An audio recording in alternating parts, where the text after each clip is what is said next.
आप देख रहे हैं सैफ न्यूज़ मालेगांव। मालेगांव से मुत्तसिल देहात पलसदर भीलकोड़ में श्रीकांत पंडित निकम नामी एक नौजवान ने अपने वालिद को, अपने बाप को घरेलू तनाज़े की बिना पर डंडों से मारकर हलाक कर दिया। इत्तलात के मुताबिक हलाक होने वाले बाप का नाम पंडित कौतिक निकम है। इस मामले में इनके बेटे श्रीकांत पंडित निकम को पुलिस ने गिरफ्तार कर कल कोर्ट में पेश किया, जहां उसे पुलिस कस्टडी में रवाना कर दिया गया। बेटे के ज़रिए बाप का कत्ल पूरे ज़िला में सरासिमगी का बाइस बन रहा है। जमूर हाई स्कूल का मामला किसी भी हालत में तनाज़ा थमने का नाम नहीं ले रहा है। दो ग्रुप के माबैन ये जो तनाज़ा है दिन ब दिन मज़ीद बढ़ता जा रहा है। गुज़िस्ता 2 रोज़ कबल जमूर हाई स्कूल के सीनियर टीचर कुरैशी अशफाक अहमद मोहम्मद हनीफ ने आज़ाद नगर पुलिस स्टेशन में शिकायत दर्ज करवाई कि कुछ लोग बिला वजह मुझे स्कूल में परेशान कर रहे हैं। इस बाबत आज़ाद नगर पुलिस स्टेशन ने मुश्ताक अहमद, निहाल अहमद, लुकमान अहमद, अनीस कमाल, शाहिदा आपा, साबिक हेड मिस्ट्रेस और नूर मोहम्मद शब्बीर अहमद, इन 4 लोगों के खिलाफ 351 और 352 के तहत मुकदमे का इंदराज किया है। शफीक राना की ज़मानत रद्द होने की कल खबर आपने देखी होगी। आज मर्चेंट वकील ने तफसीलात बताते हुए कहा कि चार्जशीट आने से पहले शफीक राना की बहुत उजलत में ज़मानत का रीज़ा रख दिया गया था। चार्जशीट आने से पहले ज़मानत का रीज़ा रद्द कर दिया गया है, लेकिन यानी ज़मानत रिजेक्ट कर दी गई है रीज़ा। उसके बाद फिर मेडिकल ग्राउंड बताकर दोबारा ज़मानत का रीज़ा रखा गया कि इनकी तबीयत बहुत ख़राब है और जेल में इनकी तबीयत मज़ीद बिगड़ सकती है, इसलिए उनको ज़मानत दी जाए। तो मेडिकल ग्राउंड की बिना पर भी शफीक राना को ज़मानत नहीं मिल सकी, ज़मानत रिजेक्ट हो गई थी। अब 90 दिन के बाद जब चार्जशीट आई, चार्जशीट आने के बाद दोबारा वकला ने शफीक राना का ज़मानत का अरीज़ा रखा, लेकिन सरकारी वकील ने कहा कि मुलजिम असर रसूख वाला है, सियासी आदमी है, गवाहों से और फरियादी से और सबूत और शवाहिद में छेड़छाड़ कर सकता है। इस बात को कबूल करते हुए जज ने कल शफीक राना की तीसरी मरतबा ज़मानत रद्द कर दी। अब ये लोग हाई कोर्ट जाते हैं या दोबारा 1 महीना इंतज़ार करने के बाद अरीज़ा रखा जाता है। बहरहाल शफीक राना की रिहाई का मामला मज़ीद खटाई में पड़ता दिखाई दे रहा है। दोस्तों, शहर के मज़ाफ़ाती इलाकों में जहां कीचड़, गंदगी, अदम साफ़ सफाई की वजह से लोगों की ज़िंदगी उजीरन है, वहीं बिजली प्रॉब्लम भी मज़ाफ़ाती इलाकों के लिए बड़ा दर्द सर है। ये तस्वीर जो आप देख रहे हैं, ये हीरापुरा इलाके की तस्वीर है। गुज़िस्ता हफ्ता भर से यहाँ पर डीपी उड़ी, डीपी लगाने के बाद दोबारा डीपी उड़ गई। यहाँ के रहने वाले अंधेरे में रह रहे हैं और कीचड़ और पानी की वजह से मच्छरों की अफजाइश हो रही है। लोगों का यहाँ पर जीना दुभर है। ख़वातीन बार बार लीडरान के पास चक्कर मार रही हैं। पावर हाउस जाया जा रहा है, लेकिन ना पावर हाउस इंतज़ामिया ध्यान दे रहा है, ना लीडरान ध्यान दे रहे हैं। ऐसे इलाकों में जहाँ चलने फिरने की तकलीफ़ है, पानी की तकलीफ़ है, ऐसे में बिजली की तकलीफ़ मज़ीद परेशानी का बाइस है। मुकामी ज़िम्मेदारान को और बिजली इंतज़ामिया को मज़ाफ़ाती इलाकों में ख़ास कर ख्याल करने की कोशिश करनी चाहिए। आइए देखते हैं कि हीरापुरा के परेशान हाल लोगों ने इस बाबत एहतजाजन क्या कहा। सलाम वालेकुम भैया, जरा गरीब लोग की तरफ तो देखो। हाँ, नदी का किनारा चोरी हो रही है, क्या बात है? कीड़ा मकोड़ा निकाल रहा है, हम लोग अंधियारे में पड़े हैं। ये कोई बात है का तुम लोग की? जरा हम लोग के ऊपर तो रहम खाओ। एक हफ्ता हो गया ना, 8 दिन से ऊपर हो गया। अंधियारे में मासूम बच्चे सो नहीं रहे, तुम लोग के समझ नहीं रहे क्या? कब तक के हम लोग बर्दाश्त करेंगे? जरा सुनो, हम लोग के भी गरीब लोग की सुनो। हाँ, पूरा कीचड़ पानी में लड़कन गिर रहे हैं, बीमार पड़ रहे हैं। हाँ, मजदूर लोग काम धंधे पे नहीं जा रहे हैं, तुम लोग आंखें बंद करके बैठे हो। पानी नहीं है, नमाज के वास्ते वजू करके बैठे हैं बच्चे लोग। कोई बात है क्या तुम लोग की? बेटा जरा सुनो ना। एक और डिक्की लगा दो, वरना इधर नहीं हो रहा है डिक्की से। तो 2 डिक्की कर दो ना भैया, जरा सुनो ना, गरीब लोग का तो सुनो। हम लोग का सेठ लोग है क्या? पैसे वाले है क्या? ये मासूम बच्चे बीमार पड़ रहे हैं, इन लोग का दवाई के पैसा क्या देंगे? कोई सुनवाई नहीं है क्या इधर की? कोई सुनवाई नहीं है क्या इधर? मासूम बच्चे बीमार हो रहे हैं, बच्चा काट रहे हैं उन लोग के। जरा रैम दर्द तो करो। तुम लोग का सुना नहीं रहा क्या? ये पूरा डिक्की नंबर 1056 हम लोग हफ्ते वाले पूरा परेशान है। 120, 121 गट नंबर 120 हीरापुरा, डिक्की नंबर 1056 का। हम लोग है ना हफ्ते बाद से परेशान है, इधर कोई सुनवाई नहीं है। हम लोग की आगे एक डिक्की की मांग है, अगर ये लोग अगर मीटर का बोलते हैं तो हम लोग मीटर का पूरा इंक्वायरी देंगे, हमको हम देंगे। हमारे पास प्रूफ है ये मीटर का, कम से कम 350 मीटर है इधर, 650 मीटर इधर लगा हुआ है। ये लोग बोलते हैं कि उधर मीटर नहीं है, आखिरी पे चलते हैं, इधर आखिरी नहीं है, मीटर ज़्यादा है। अगर ये लोग बोलते हैं अगर मीटर लगवाने का, हमारे पास मीटर का मतलब पूरा हमारे पास जमा है, 50 मीटर का ऑलरेडी जमा है। अगर ये लोग बोलते हैं मीटर के वास्ते तो हमारे पास मीटर का जमा है वो सब, लेकिन हमको आगे डिक्की चाहिए एक और। ये मसला कैसे हल होगा, ये कलकत्ता कंपनी खुद उसको डिसाइड करे। अच्छा ये लोग हम लोग फ़ोन करते हैं तो ये लोग बोलते हैं कि अभी तक के कोई अपडेट नहीं आएगा, तो कब अपडेट आएगा? इधर चोरी हो रही है, मस्जिद में पानी नहीं है, यहाँ पर मजदूर तबका है, लूम चलाने वाले लोग हैं, गर्मी से परेशान है लोग, नींद खराब हो रही है। कैसे क्या मामला ये हल होगा? ये खुद कलकत्ता कंपनी खुद चाहिए, इसको कैसे हल करे? ये लोग के पास जाओ तो ये लोग बोलते हैं आगे तुम हमको डिक्की की जगह दो। हम क्यों जगह देंगे? हम बिल भरते हैं, हम लोग बिल भरते हैं, हम क्यों जगह देंगे? ये कलकत्ता कंपनी खुद जगह ले दे, वो जगह ढूंढे और खुद मतलब वहाँ पे डिक्की लगाए। हमको एक हमारा ये मसला नहीं है। अल्हम्दुलिल्लाहि रब्बिल आलमीन वस्सलातु वस्सलामु अला सय्यदिल मुरसलीन। तमाम हाज़िराने बज़्म अस्सलामु अलैकुम वरहमतुल्लाहि ताला वबरकातुहू। आज अंजुमन शहदाए शफ़ी में हम लोग इस वक्त तो जमा हुए हैं जुलूस गौसिया के ताल्लुक़ से। इस साल हमारा अपना जुलूस मरकज़ी सुन्नी जमीयतुल उलमा बिलखुसूस अदारा इब्राहीम के ज़ेर एहतमाम जो जुलूस गौसिया 33 साल से निकला है, 33 साल मुकम्मल हो चुके, ये 33वां जुलूस रहेगा।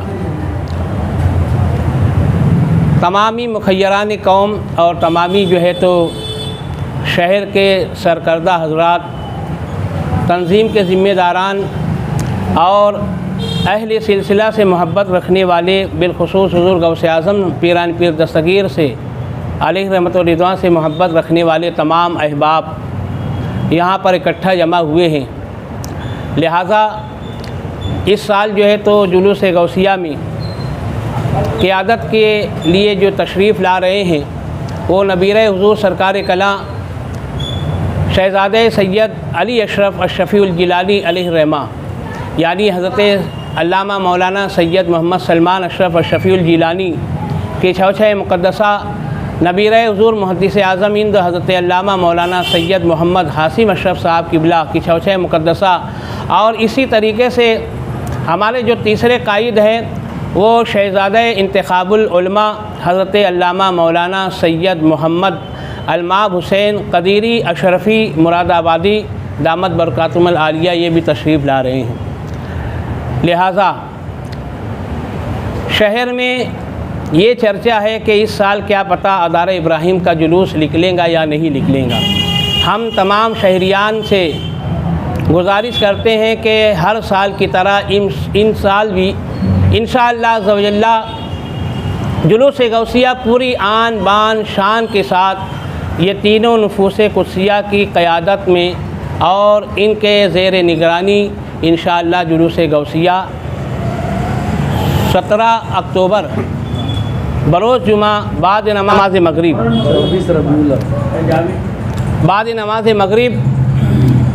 आयशा नगर कब्रस्तान से निकल कर मालेगांव की अहम शहराओं से गश्त करता हुआ मरकज़ रूहानियत खानकाए अशरफिया पर इंशाअल्लाह जलसे की सूरत में जो है तो इख्तिताम पज़ीर होगा। इसीलिए आप तमामी हज़रात को इकट्ठा जमा किया गया है और अहलियान शहर जो है तो इसको जो है तो नोट फरमा लें कि इंशाअल्लाह अज़्ज़वजल्ला 17 अक्टूबर को जुलूस गौसिया आयशा नगर कब्रस्तान से बाद नमाज मगरिब निकलेगा। तमामी हज़रात जो है तो बावजू होकर इसमें कसीर तादाद में शिरकत फरमाएँ।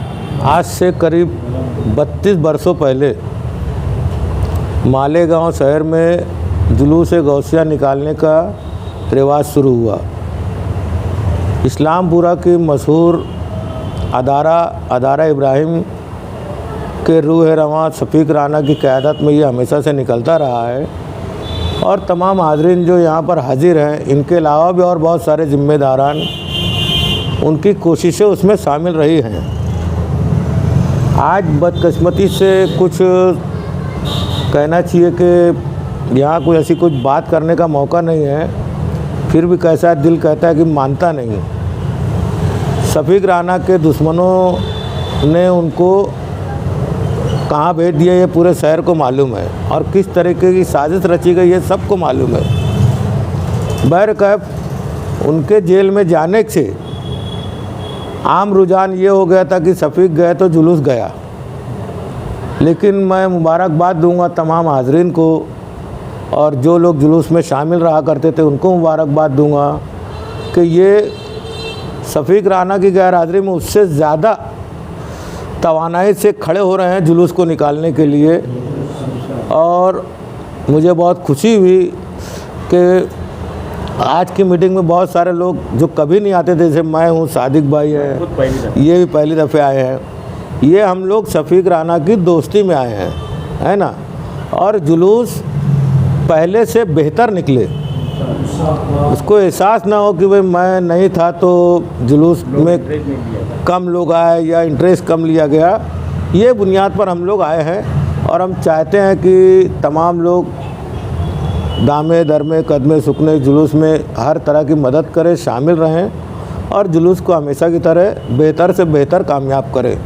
बिस्मिल्लाहिर्रहमानिर्रहीम। वह क्या मर्तबा ए गौस है वाला तेरा, नहीं सुनता ही नहीं मांगने वाला तेरा। सरकार गौस आज़म सैयदना मुहिउद्दीन शेख अब्दुल कादिर जिलानी रहमतुल्लाह अलैह से अक़ीदत व मोहब्बत रखने वालों की ये महफ़िल है। साल साल से मालेगांव में सरकार गौस पाक की 11वीं शरीफ की महफ़िलें मुनक़िद हुआ करती थी, लेकिन 1992 में शफीक राना अशरफ़ी साहब के दिमाग में आया कि हम 12वीं रबीउल अव्वल का जुलूस निकालते हैं तो 11वीं शरीफ का भी जुलूस निकलना चाहिए। और 1992 में हम लोगों ने नजमुल उलूम मदरसे में बैठ करके हमने ये तय किया कि हम 11वीं शरीफ का सरकार गौस पाक का जुलूस गौसिया का इनेकाद करेंगे।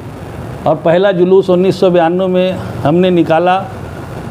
उस वक्त अदारा इब्राहिम एक समाजी अदारा था, तो साथ में मरकज़ रूहानियत अंजुमन सैदा अशरफ़ी खानका अशरफिया की सरपरस्ती हासिल हुई, और मरकज़ी सुन्नी जमीयतुल उलमा का परचम हम लोगों को इनायत किया गया, और उस परचम के तईं पहला जुलूस निकाला गया। मैं अल्लाह से दुआगो हूँ कि सरकार गौस पाक से जो मोहब्बत व अक़ीदत का इजहार शफीक राना अशरफ़ी साहब ने किया, अल्लाह उसको कबूल फरमाए। मुसीबतें आती और जाती रहती हैं, अल्लाह ताला इम्तिहान लेता है, और सच को इम्तिहान देना है। सच परेशान हो सकता है लेकिन हार नहीं सकता। सच्चाई की जीत होगी इंशाअल्लाह। अगर आज शफीक राना हमारे दरमियान नहीं हैं तो उनकी 35 साला रिवायात को हम आगे बढ़ाते 33 साला रिवायत को हम आगे बढ़ाते हुए हम सब लोग शफीक राना बन करके जितनी जद्दोजहद शफीक राना करते थे उससे उतनी जद्दोजहद तो हम नहीं कर पाएंगे, लेकिन जितनी भी हो सकेगी हम लोग उस जुलूस को शान निशान निकालने की कोशिश करेंगे। और हम अवामुन्नास से गुजारिश करते हैं कि सरकार मखदूम अशरफ जहांगीर सिमनानी के आस्थाने से खानका अशरफिया के सज्जादगान का हम लोगों को रूहानी फैज़ हासिल होता है। वहाँ के उलमाए किराम, वहाँ के सज्जादा नशीन हज़रात, वहाँ के सादात किराम शिरकत फरमाते हैं, रूहानी सरपरस्ती फरमाते हैं। ये बहुत बरकतों वाला जुलूस है जिसमें एक तरफ सरकार गौस पाक की नियामतें हैं तो उनकी औलाद उसकी क़यादत भी फरमाती है। अकाबिर उलमाए किराम ने इस जुलूस में हमेशा शिरकत की है। तो आप तमाम लोग नहायत अदब एहतराम के साथ 17 अक्टूबर बरोज़ जुमा को बाद नमाज मगरिब आयशा नगर कब्रस्तान के पास से निकलने वाले जुलूस गौसिया में पूरे एहतमाम के साथ शिरकत करें, यही अपील और यही गुजारिश है। अस्सलाम वालेकुम। जो रात में रमजानपुरे में जो मामला हुआ था सब स्टेशन के पास, आयशा नगर सब स्टेशन का, तो अब उसके लिए हम लोग सब यहाँ आए थे। 5 बजे का टाइम दिए थे और उस वालों से हम लोग की बातचीत हुई। जो ट्रिप हो रहा मामला और जो सब स्टेशन कुछ लोड का भी मामला उसमें चल रहा था, और जो घड़ी घड़ी जो दिन में से 2 बार 3 बार ट्रिप हो रही थी, वो सब मामले से बात हुई। 8 दिन के अंदर इंशाल्लाह जो ट्रिप वाला मामला है वो क्लियर हो जाएगा और वर्ल्ड लोड वाला जो मामला है इंशाल्लाह 1 महीने के अंदर हो जाएगा। ऐसा आश्वासन हम लोग को अभी वो लोग दिए। अगर ये मामला अगर नहीं होता है तो इसके बाद फिर हम लोग कायदे से करेंगे, उन पर कार्रवाई करेंगे बस। अस्सलाम वालेकुम। सुप्रीम कोर्ट के फैसले के बाद इलेक्शन कमीशन ऑफ महाराष्ट्र ने जो तैयारियां की है, ऐसा लगता है कि दिसंबर या जनवरी के महीने में महाराष्ट्र भर के साथ साथ मालेगांव की म्यूनसिपल कॉरपोरेशन का भी चुनाव हो जाएगा। चुनाव ने दस्तक दे दी है, इलेक्शन आ रहा है, तो सारी सियासी पार्टियां, लीडरान अपनी अपनी तैयारियों में लग चुके हैं और एक माहौल बनाया जा रहा है। इसी के साथ साथ जो ख्वाहिशमंद उम्मीदवार हैं वो भी अपने अपने गली मोहल्लों में और अपनी पार्टी के लीडरों के आगे पीछे घूम रहे हैं। एक पॉलिसी बनाई जा रही है, एक माहौल खड़ा किया जा रहा है। लीडरों की अपनी प्लानिंग है, उम्मीदवारों के अपने मंसूबे हैं और सियासी पार्टियों की अपनी हिकमत अमलियाँ हैं। इन सब के बीच में आज सवाल ये उठ रहा है कि अगर इलेक्शन के लिए लीडरों ने अपनी तैयारी कर ली, पार्टियों ने अपनी तैयारी कर ली और उम्मीदवारों ने अपनी तैयारी कर ली, तो आवाम की क्या तैयारी है? आवाम ने भी इलेक्शन के लिए कोई तैयारी की है क्या? क्योंकि इलेक्शन जो होने वाला है वो कॉरपोरेशन का है और कॉरपोरेशन, हमारी ज़िंदगी के बहुत सारे मामला कॉरपोरेशन से जुड़े रहते हैं। पीने के लिए पानी कहाँ से आएगा, पानी की निकासी कैसे होगी, चलने के लिए रास्ते, हमारे बाल बच्चे, हम खुद बीमार पड़े तो हमारे लिए सेहत व सफाई का इंतज़ाम, इस तरीके से बेशतर मामला कॉरपोरेशन से जुड़े हुए रहते हैं। तो उस कॉरपोरेशन में हमारी बात को पहुंचाने के लिए, हमारी आवाज़ को पहुंचाने के लिए हम नुमाइंदे भेजने वाले हैं। नुमाइंदे अपनी तैयारी कर रहे हैं, आवाम की अपनी क्या तैयारी है? पार्टियां अपना एजेंडा बना रही हैं, अपने मुद्दे तैयार कर रहे हैं कि किस मुद्दे पर इलेक्शन लड़ा जाएगा। तो आवाम के पास भी कोई मुद्दा है क्या? हम गौर कर रहे हैं कि ये शहर मसाइल का अंबार लगा हुआ है। ऐ दिल तेरे हालात पे रोना आया, और बात निकली तो हर एक बात पे रोना आया। मैंने कहा ना कि पीने के लिए हमारे पास साफ पानी नहीं है। पूना, बम्बई जैसे शहरों में जहाँ पर आबादी करोड़ के आसपास है, वहाँ दिन में 2 मरतबा नल दिया जाता है। हमारी 10 लाख की आबादी के लिए 2 दिन आड़े पानी दिया जाता है। किल्लत पानी की अगर कोई बोलता होगा तो बेवकूफ़ों की जन्नत में रहता है। वो बेवकूफ़ को बेवकूफ़ बनाया जाता है कि पानी की किल्लत है। चनकापुर डैम से और गिरना डैम से जितना पानी हमको मिलता है, अगर हम दिन में 4 डैम पानी दें तो पानी की कमी नहीं होगी। मगर हमने सप्लाई का निज़ाम नहीं बनाया। कॉरपोरेशन में खर्च करने के लिए जहाँ कमीशन मिलेगा वो करेंगे, पानी की सप्लाई का निज़ाम दुरुस्त करने में कमीशन खाने में नहीं आएगा। पानी जो फिल्टर होकर के मिल रहा है, आज चनकापुर डैम का साफ और शफाफ पानी आता था। गिरना डैम का जो पानी है, पूरे शहर की गंदगी हम देख रहे हैं कि मौसम नदी के ज़रिए, गिरना नदी के ज़रिए गिरना डैम में जा रही है, और वही गंदगी से आलूदा पानी हम लोग पी रहे हैं, जो हमारी सेहत के लिए ख़तरा बन रहा है। आज हमारे पीने के पानी जो है इतना गंदा मिल रहा है, उसके लिए हमारे पास कोई मनसूबाबंदी है? गवर्नमेंट ने कोई पैसा पास किया है? Water sewerage treatment plant Malegaon शहर में जारी है, कभी उस पर बात हुई कि कितना करोड़ रुपया उस काम के लिए मंजूर हुआ है, कहाँ पर उसका काम चल रहा है, काम कहाँ तक पहुँचा है? हमारे शहर में गटरें बनाई गई, जब पानी के वापस इस्तेमाल करने के बाद, गुसल करने के बाद, नहाने के बाद, वज़ू बनाने के बाद पानी अब बहेगा तो कैसे? तो गटरें ऐसी है कि उल्टी बहती है, गटरों में अंबार लगे हुए कचरे के, गटरें साफ नहीं होती, गटरों का पानी उबल करके कभी सड़कों पर आता है, नमाजियों को तकलीफ तो कभी लोगों के घरों में भी पानी घुस जाता है। गटरों में पानी जमा रहने से हम जब चीखते चिल्लाते हैं तो कभी आकर के गटरों में से कचरा निकाला जाता है, वो उठाया नहीं जाता, कई कई महीने पड़ा रहता है, वापस वो गटर में चला जाता है। और इस कचरों के अंबार से, गटरों की गंदगी से हमारे जरासीम पैदा होते हैं, मच्छर पैदा होते हैं। आज हमारे शहर में बीमारियों ने जन्म ले लिया है, डेंगू से नौजवान बच्चे मर रहे हैं। साफ सफाई का निज़ाम बराबर है नहीं।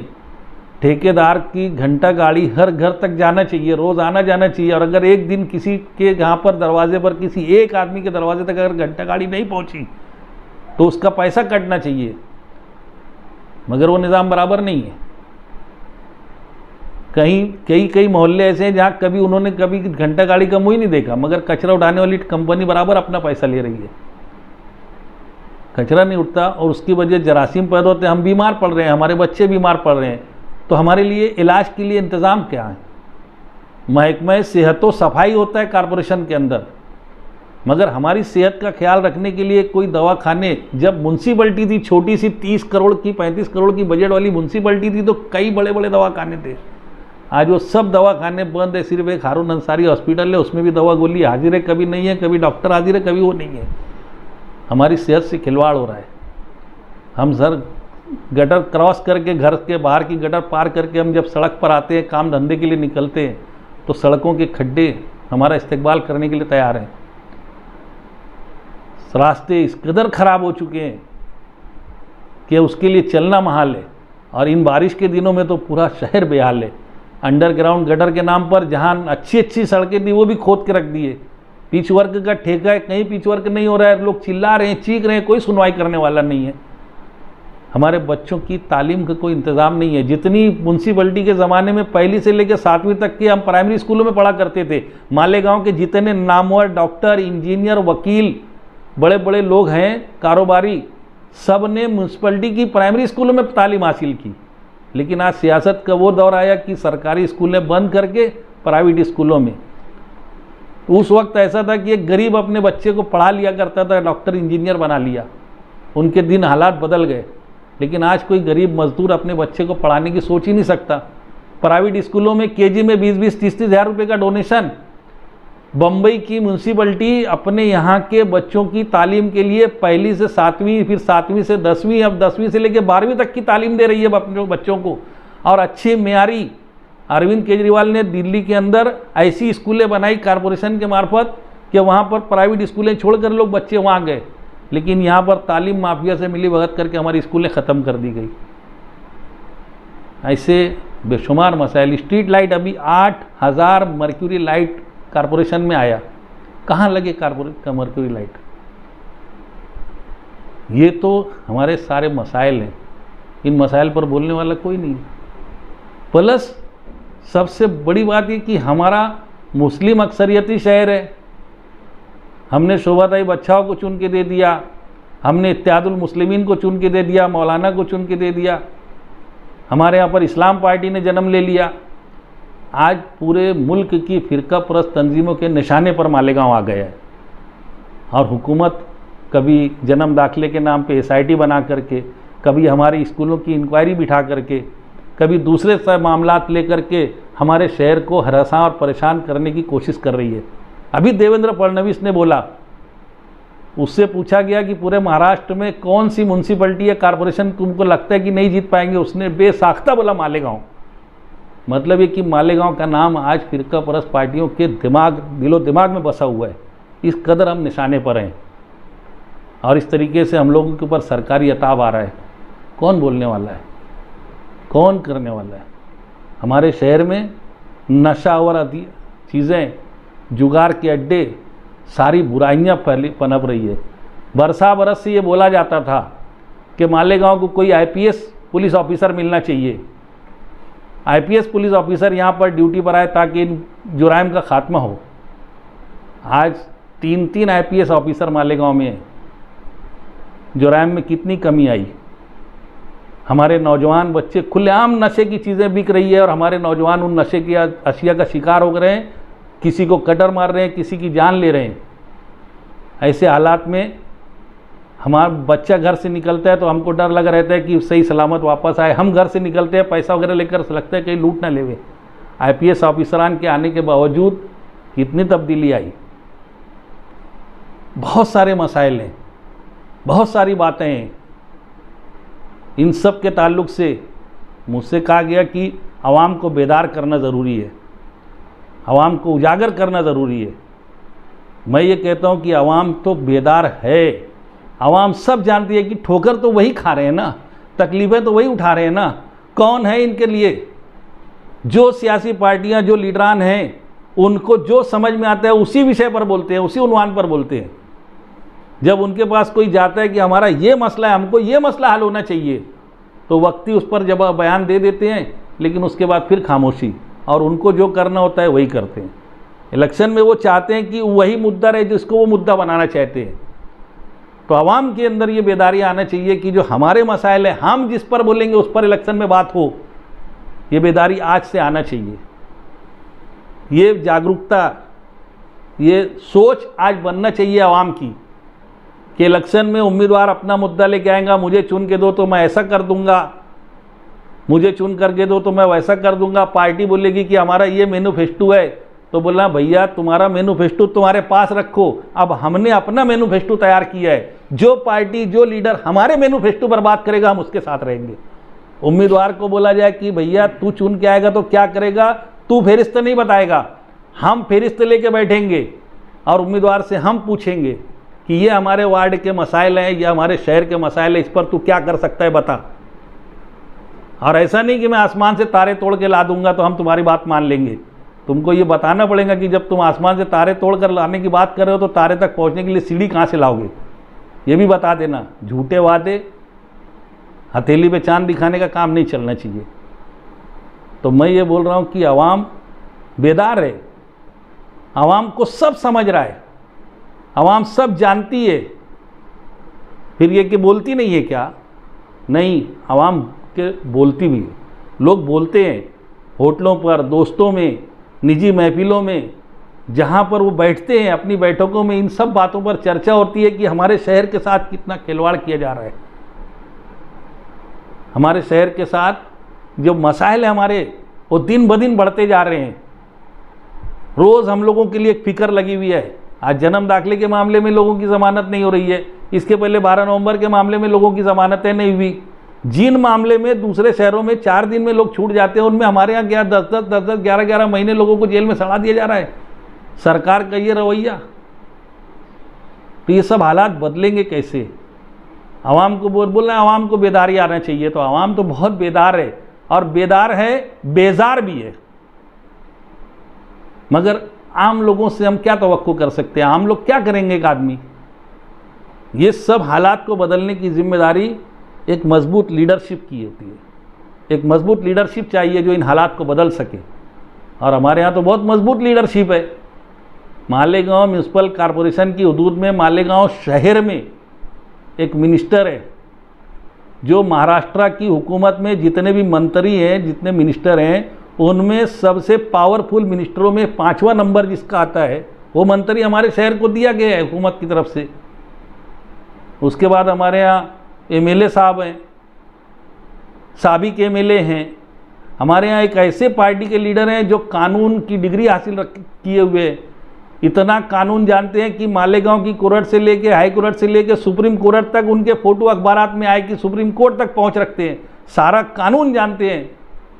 उसके बावजूद आवाम के हुकूक नहीं मिल रहे, हालात बदल नहीं रहे। तो इसका मतलब ये कि कहीं ना कहीं लीडरशिप कमज़ोर है, या फिर लीडरशिप धोखेबाज है, लीडरशिप बदमाश है, कि उनके पास ताकत होते हुए भी जब स्टेज से खड़े होते हैं तो हर एक ये बोलता है मेरे पास इतना पावर, मैं तो ऐसा किया, सामने वाला नहीं कर सका। जब तुम इतना सब कुछ कर रहे हो तो मेरा गांव में हालात ऐसे क्यों हैं? कहीं कहीं बात होती है कि लीडरशिप बराबर नहीं है, तो फिर लीडरशिप कैसी चाहिए? तो ये भी सवाल उठता है कि लीडरशिप निहाल साहब जैसा लीडर रहता तो अच्छा था, निहाल साहब थे तो ऐसा नहीं होता था, निहाल साहब थे तो वैसा नहीं होता था, निहाल साहब थे तो क्या होता था, क्या नहीं होता था। लेकिन आज मैंने, मेरे मुंह से निकल गया निहाल साहब का नाम, तो मैं आज बोलना चाहता हूँ कि निहाली सियासत, निहाली दबदबा, निहाली वर्कर की बात आज गांव में कुछ लोग कर रहे हैं। बच्चों, तुम पैदा नहीं हुए थे, तुमने क्या निहाली सियासत देखी है? जितने भी आज निहाल अहमद का नाम ले रहे हैं, मुस्लिम ढांडे के अलावा कोई एक बोले कि निहाल अहमद का उरूज का दौर देखा है? तुम जैसे वर्कर निहाल अहमद के साथ लगे तो निहाल अहमद की लुटिया डुबा दिए तुमने। तुम काहे की निहाली सियासत? निहाल अहमद के जो आज जानशीन है, अपने आप को बताते हैं, तो मुझे बहुत, कभी नहीं बोलता मैं अपनी आप बात, लेकिन आज मजबूरन मुझे बोलना पड़ रहा है कि ये शहर सियासत में बहुत बेदार है, सियासत को बहुत अच्छे से समझता है, सियासत के ताल्लुक से फैसले भी शहर अच्छे ढंग से करता है, सिर्फ कोई मुतबादिल नहीं मिल रहा है। तो ये शहर जानता है कि कौन क्या है। तो मुझे आज कभी बोलने की ज़रूरत नहीं पड़ी, आज बोलना पड़ रहा है कि निहाल अहमद ने अपनी ज़िंदगी में ना कभी शाहनहीन को जानशीन बोला, ना कभी बुलंद इकबाल को अपना जानशीन बोला। अगर कहीं बोला होगा तो एक रिकॉर्डिंग या अखबार का एक कटिंग ला के बता दो। 1986 में साबिर सत्तार टाउन हॉल में एक मीटिंग थी। उस मीटिंग के अंदर निहाल साहब बम्बई से आए थे और डायरेक्ट मीटिंग में आए थे। पूरा हॉल और नीचे का नंबर 1 स्कूल का ग्राउंड भरा हुआ था, खचाखच भरा हुआ था। मैं तकरीर करके बैठा और उसके बाद निहाल साहब का तकरीर करने के लिए खड़े हुए। तो निहाल साहब ने तकरीर करते हुए बोला कि अभी मुझसे पहले जो बोल रहा था, ये इसके भाई कॉलेज में एडमिशन करा के आया हूँ, मनीबेन कारा इंस्टीट्यूट में मैं इसका दाखिला करवा के आया हूँ। कुछ दिनों में इसके पास लेटर आएगा, फिर इसको पढ़ाई के लिए जाना पड़ेगा और ये वहाँ जाएगा, पढ़ के आएगा और ये मेरा जानशीन बनेगा। उस मीटिंग के अंदर निहाल अहमद ने मेरे ताल्लुक से ऐलान किया था कि ये मेरा जानशीन बनेगा। और फिर जब मनीबेन कारा इंस्टीट्यूट से लेटर आया, मैं गया ट्रेनिंग पर, निहाल साहब ने पूरा मेरा एडमिशन भी करवाया था। पूरा 6 महीने की पढ़ाई का खर्चा, मेरा रहने का, सहने का। मेरे वालिद मजदूरी करते थे, हम बहुत गरीब थे। मैं वहाँ पार्टी ऑफिस पे काम करने के लिए गया था फुल टाइमर बोल करके, मगर मेरी सलाहियतों को देख करके निहाल साहब ने मेरा वहाँ एडमिशन करवाया। और जो आज बोलते हैं ना कि अमित शाह सियासत का चाणक्य है, वो चाणक्य नीति जानता है, या प्रशांत किशोर के बारे में बात चलती है कि ये प्रशांत किशोर सियासत का कोर्स किया हुआ है, लोग उसकी खिदमत हासिल करते हैं। जो पढ़ाई प्रशांत किशोर ने की है, वही पढ़ाई 1986 में निहाल साहब ने मुझे भेज करके करवाई थी। और चाणक्य नीति क्या होती है, द्राविड़ की नीति क्या होती है, महाभारत क्या है, ये सब मैं वहाँ मुझे उस वक्त पढ़ाया गया था। तो सियासत के दांव पे मुझे आते हैं। और उसी वजह से जब मैं पढ़ के वापस आया, जिस दिन 1987 में 6 महीने की पढ़ाई के बाद जब मैं गांव वापस आया, और उस दिन यहाँ जलसा था खुशामदपुरे में अशरफिया चौक पर, मैं वहाँ जलसे में चला गया तो वहाँ पर निहाल साहब का नाम पुकारा गया। निहाल साहब तकरीर करने के लिए खड़े हुए और तकरीर नहीं किया, बोला कि अभी ये जावेद और बाकी आज ही आया है बाहर से, पढ़ाई पूरी करके। मुझे लगा कि आज 6 महीने के बाद घर आए तो 1-2 दिन आराम करेगा, मगर ये जलसे में आ गया। तो उन्होंने बताया कि इसने पढ़ाई किया, वहाँ पर इम्तिहान में एक नंबर आया, मनीबेन कारा इंस्टीट्यूट में इसका 1 नंबर से पास हुआ, और ये आगे चल के मेरा जानशीन बनेगा। तो ये सब बातें बताने की बात ऐसी है कि आज जो सिर्फ हालात चल रहे हैं, अगर इस शहर के लोग सियासत में सूझबूझ रखते हैं और सब समझते हैं, जो 1986-87 में सियासत में सरगर्म थे, वो इस बात की गवाही देंगे कि ये तो जानशीनी का ज़बरदस्ती लेवल ओढ़ लिए, आता जाता कुछ नहीं। और अगर आता जाता होगा तो मैंने ईद मिलादुन्नबी के जुलूस से पहले बोला था कि तुम जनता दल सेकुलर में थे, मुझे नहीं मालूम, तुम समाजवादी पार्टी में आए, समाजवादी पार्टी का जो झंडा मैं हमेशा संभाल के रखा, लाल हरा झंडा, उस पार्टी में तुमने शमूलियत इख्तियार की, तो समाजवादी पार्टी के उसूलों की तुमको लाज रखना चाहिए। आज इस्लाम पार्टी से गठबंधन करने की बात हो रही है, तो ठीक है ना, मैं तैयार हूँ। जब मैंने बोला था कि यार समाजवादी का और इस्लाम पार्टी का गठबंधन कैसे हो सकता है, मैंने तो उस वक्त अखबारात में भी दिया और बाइट भी दिया, आप मीडिया के ज़रिए में भी बोला कि ये तो बिल्कुल गैर उसूली बात है कि समाजवादी पार्टी का इस्लाम पार्टी से कैसे क्या गठबंधन हो सकता है। उस वक्त मुझे कुछ लोगों ने बोला कि यार तुम बोल रहे हो तो फिर क्या करना चाहिए। तो भाई अगर किसी को खुद के चुन के आने की गारंटी नहीं होगी तो वो किसी से हाथ मिलावे, वरना अगर उसूल परस्त हो तो भले से जीतो या हारो, मगर अपने उसूलों के साथ खड़े रहना चाहिए। मैंने कहा था कि तुम इंडिया अलायंस के तरीके पे या महाविकास अघाड़ी के तरीके पर तुम एक सेकुलर फोर्सेस को इकट्ठा करके लड़ने की बात क्यों नहीं करते? गांव मुतबादिल चाहता है, जो मौजूदा रिवायती सियासत है इसको ख़त्म करके कोई नई ताकत उभरे, गांव पसंद करेगा। तुम उसके लिए कर नहीं रहे हो, उसके बावजूद अगर कर रहे हो गठबंधन तो ठीक है। मैंने इस्लाम पार्टी के एक जिम्मेदार से बात की कि ठीक है ना, हम तैयार है तुमसे गठबंधन करने के लिए, मगर 50-50 के फार्मूले पर बात करो। आधी सीटों पर तुम लड़ो, आधे पर हम लड़ेंगे। 42 सीटें तुम हमको दो, 42 सीटों पर हम लड़ेंगे। बोले यार इतनी बेवकूफ़ी की बात। बोले बेवकूफ़ी कैसी बात कर रहे हो तुम? मुझे बताओ तुम ये वार्ड मुझे दोगे कि नहीं? तो बोले वहाँ तुम उम्मीदवार खड़े करोगे, हम करेंगे। वहाँ दोगे कि नहीं? मैंने जब वार्ड गिनाना शुरू किया तो वो तो मुत्तफिक हो गए। 40 जगहों पर तो वो मुत्तफिक हो गए, 2 जगहों पर तनाज़ा। तो अगर 42 सीटें इस्लाम पार्टी देती होंगी तब भी समाजवादी पार्टी समझौता करे तो मुझे समझ में आता है, लेकिन अगर 2-4-6 सीटों के ऊपर भी अगर इस्लाम पार्टी आजकल कर रही है तो कैसे क्या तुम समझौता करोगे? तो सेकुलर फोर्सेस को लेकर के एक अच्छे ढंग से आवाम के मसाइल पर आवाज़ उठना चाहिए। और मैं चाहूँगा कि हम रोज़ रोज़ रोते हैं, रोज़ रोज़ मरते हैं, रोज़ ठोकरें खा रहे हैं, रोज़ हमारे बच्चे बीमार पड़ रहे हैं, हम इस दवाखाने से उस दवाखाना जा रहे हैं। कभी इन लीडरों के, इन मेंबरों के गिरेबान पकड़ करके हमने पूछा कि म्यूनसिपैलिटी के ज़माने में 25-30 करोड़ में वाडिया दवाखाना, सटाना दवाखाना और गली गली में, अलग मोहल्ले मोहल्ले में मोहल्ला क्लिनिक 15 पैसे वाले दवाखाने रहते थे। आज वो सब कहाँ हैं? स्कूलें थी, हम लोगों को बच्चा 7वीं में, जब तक 7वीं तक फिक्र ही नहीं रहती थी, कोई पैसा नहीं लगेगा, 7वीं तक बच्चा पढ़ लेगा, 8वीं से फिक्र लगेगी। आज हमारा बच्चा 3 साल का हो रहा है तो हमको फिक्र लग जा रही है कि 20, 25, 30 हज़ार रुपया डोनेशन के लिए केजी में कहाँ से लाएंगे। हम उस मज़हब के मानने वाले हैं जिनकी पहली आयत इक़रा, पढ़ो, और पढ़ने के ऊपर तुमने इतनी कीमत लगा दी, तालीम पर ताले लगा दिए तुमने और दौलत का पहरा बिठा दिया। एक गरीब मजदूर मेहनत कश इस शहर का अपने बच्चों की तालीम के लिए पैसे कहाँ से लाएगा? और जो टैक्स का पैसा है, जो गवर्नमेंट की स्कीम है कि म्यूनसिपैलिटी ने इब्तदाई तालीम का, प्राइमरी तालीम का इंतज़ाम करके देना चाहिए, वो सारी स्कूलें तोड़ी जा रही है, बंद करी जा रही है। जो थोड़ी बहुत बची कुची है उसमें पानी टपक रहा है। हमारे बच्चे, जो गरीब के बच्चे जा रहे हैं, देखो प्राइमरी स्कूलों की हालत क्या है, कोई उस पर तवज्जो देने वाला नहीं है। तो इन सब मामलात पर हम जब होटल पर बैठते हैं तो बात करते हैं, हम 5 साल भुगतते हैं, तिल तिल मरते हैं। ये जो इलेक्शन का मौका आने वाला है कॉरपोरेशन का, मेरे भाइयों, इस एक वक्त पे आप तय कर लेना, एजेंडा बनाना शुरू कर दो, अपना एजेंडा बनाओ, अपना मैनिफेस्टो बनाओ, अपने मसाइल की एक फहरिस्त तैयार करो और आने वालों के सामने रख दो कि अब हमारे मसाइल पर बात होंगी। किला झोपड़पट्टी की बात हो, जन्म दाखिले की बात हो, चाहे वोटर लिस्ट की बात हो, तुम जिसको मुद्दा बनाओगे वो सब रिजेक्ट। हमारे मसाइल पर बात होना चाहिए। हमारे घर में साफ सफा पानी कैसे आएगा?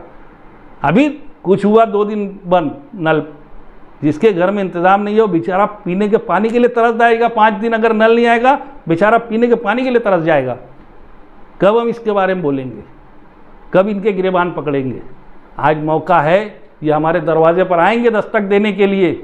ऐसे वक्त में हम लोगों को बेदार रहना है, बेजारी छोड़कर अब हम लोगों का कुछ अमली कदम उठाना है। जो कुछ हो सकेगा हम सब साथ रहेंगे और कुछ अच्छा करेंगे, ऐसी उम्मीद करता हूँ। अस्सलाम वालेकुम। आप देख रहे हैं सैफ न्यूज़ मालेगांव।